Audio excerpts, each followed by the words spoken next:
Hello students, welcome to my YouTube channel. और आज हम करेंगे क्लास 9 की साइंस की वर्कशीट नंबर 33 जो आपकी 18 सितंबर की वर्कशीट है।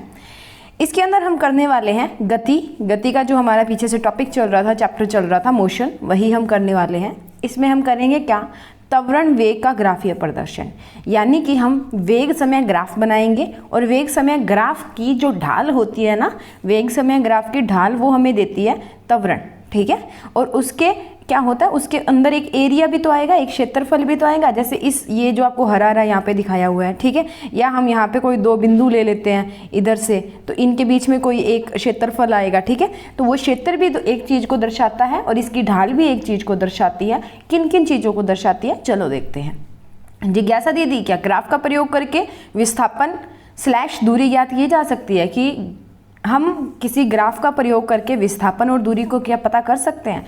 तो हाँ, ये हम करते हैं। किससे करते हैं? जिस प्रकार दूरी समय ग्राफ से हम वस्तु की चाल का परिकलन कर सकते हैं, उसी प्रकार हम वेग समय ग्राफ के द्वारा दूरी और विस्थापन को भी ज्ञात कर सकते हैं।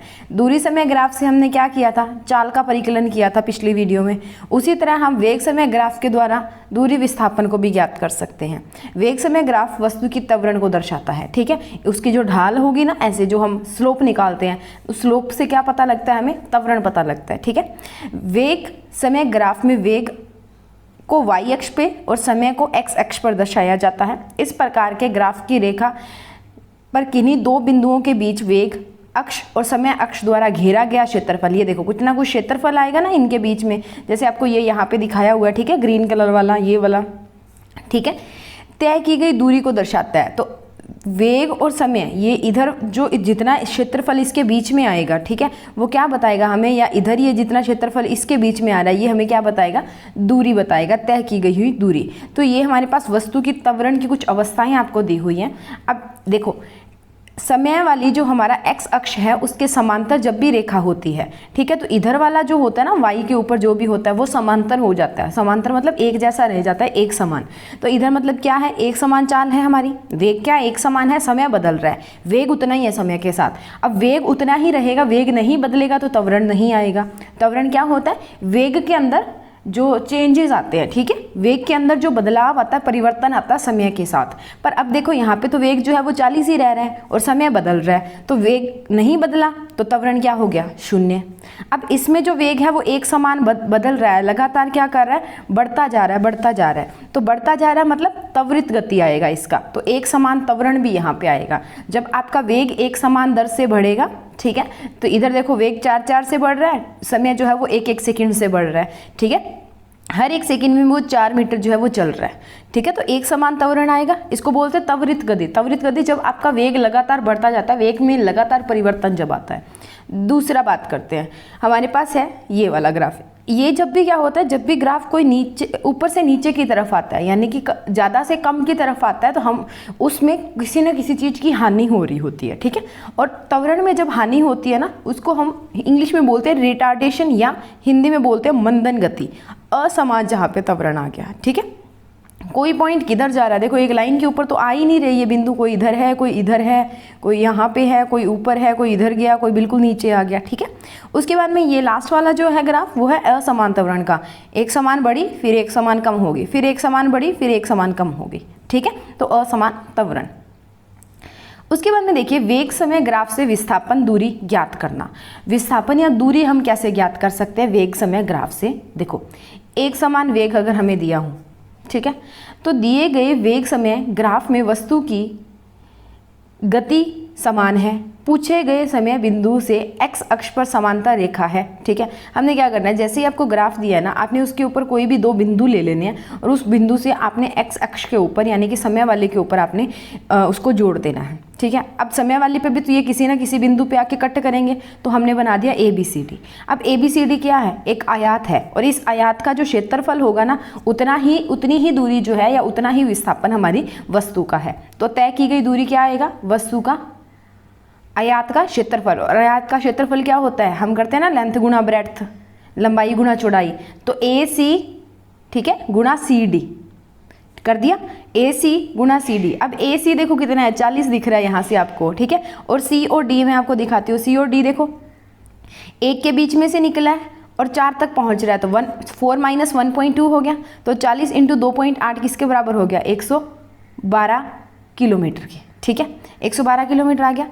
उसके बाद में क्या होता है, ये तो था एक समान, बट वेग का अगर एक समान त्वरण हो हमारे पास, तो अब एक समान त्वरण मतलब यहाँ पे तो हमारा त्वरण जब शून्य था तब निकाला है हमने, अब त्वरण का कुछ ना कुछ आएगा हमारे पास। तो ये हमें ग्राफ दिया, वही आपने काम करना है, इसके ऊपर कोई भी 2 बिंदु ले लेने हैं, उन बिंदुओं को यहाँ पे जोड़ देना है। अब देखो यहाँ पे 2 चीज़ें बनती है, ABCDE बन रहा है, ये पूरा आपको ब्लू वाला जो दिख रहा है, तो इसके अंदर 2 चीज़ें हैं, एक तो ABCD आयात है और दूसरा त्रिभुज है, एक ADE ये ऊपर जो बन रहा है, ठीक है, त्रिभुज।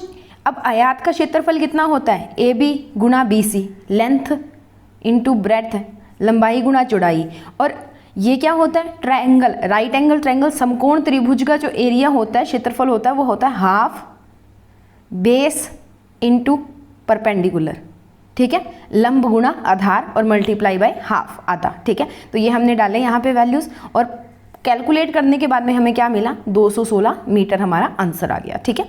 उसके बाद में चलते हैं इसके क्वेश्चंस पे और क्वेश्चंस को डिस्कस कर लेते हैं।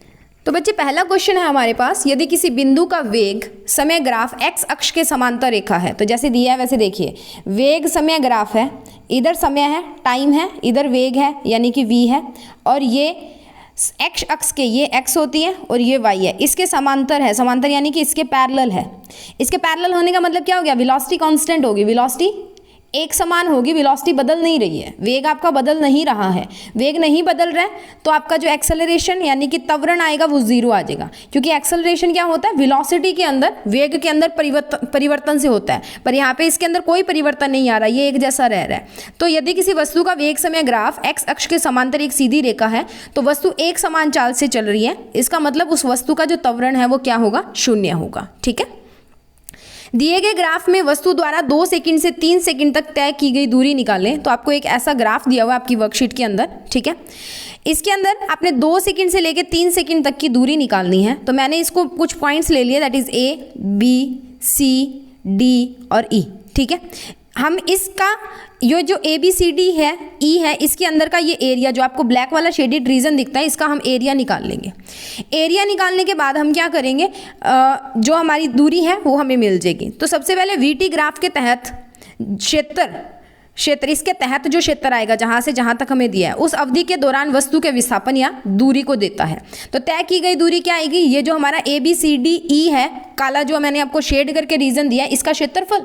इसके अंदर देखो हमारे पास 2 चीज़ें बन रही हैं, एक तो ये आयत बन रहा है, आयत बन रहा है, और एक ये त्रिभुज बन रहा है, समकोण त्रिभुज, ठीक है, एक समकोण त्रिभुज बन रहा है और एक हमारा आयत बन रहा है, ठीक है, 2 चीज़ें बन रही है। तो हम क्या करेंगे, समकोण त्रिभुज का क्षेत्रफल निकाल लेंगे और आयत का क्षेत्रफल निकाल लेंगे।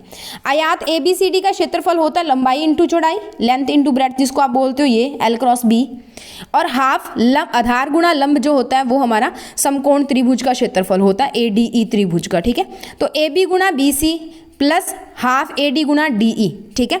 AB हमारे पास 8 आएगी, ठीक है, और BC हमारे पास 1 आएगा। कैसे, AB देखिए, AB हम निकालेंगे, ये A है, ये B है, तो 0 से 8 तक जा रही है, AB आ गया 8।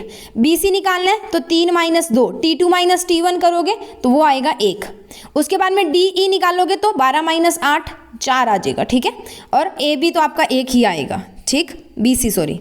तो AD इंटू DE, AD और BC बराबर हैं दोनों, 1 गुणा 4 हो गया, तो 8 प्लस हाफ आधा गुणा 4, तो इस 4 से ये 2 ये गया तो 2 बच गया, तो 8 प्लस 2 आ गया, 8 प्लस 2 कितने होते हैं 10, तो 10 मीटर आपकी जो दूरी है वो आ जाएगी, ठीक है। उसके बाद में तीसरे क्वेश्चन पे चलते हैं। तीसरा क्वेश्चन है, वेग समय ग्राफ की ढाल कौन सी भौतिक राशि को दर्शाती है या दर्शाता है, तो त्वरण को दर्शाता है। वेग समय ग्राफ का अंदर आने वाला जो क्षेत्रफल है, ठीक है, उसके अंदर का क्षेत्रफल है वो आपको दूरी और विस्थापन देता है, उसकी ढाल जो है वो आपको त्वरण देती है, ठीक है। क्वेश्चन नंबर 4 है, किसी वस्तु की त्वरित और मंदन गति का वेग समय ग्राफ द्वारा दर्शाइए। तो मंदन गति है हमारे पास, ये मंद होना यानी कि ज़्यादा से कम की तरफ आना, ठीक है, और त्वरित गति का मतलब लगातार बढ़ते जाना, तो ये है हमारे पास त्वरित गति का ग्राफ, ठीक है। तो इसको आप अपनी कॉपीज़ के अंदर बना ले। ये है हमारे पास 4th क्वेश्चन का सेकेंड पार्ट, त्वरित गति। उसके बाद में आपको मैं मंदन गति दिखा देती हूँ, ये मंदन गति है। ये हमारा तीसरा क्वेश्चन। उसके बाद में है ये हमारा दूसरा क्वेश्चन, और ये दूसरे क्वेश्चन का आपका डायग्राम यानी कि आकृति या फिगर जो भी, और ये है हमारा पहला क्वेश्चन। इसी के साथ हमारी वर्कशीट यहाँ पे ख़त्म होती है।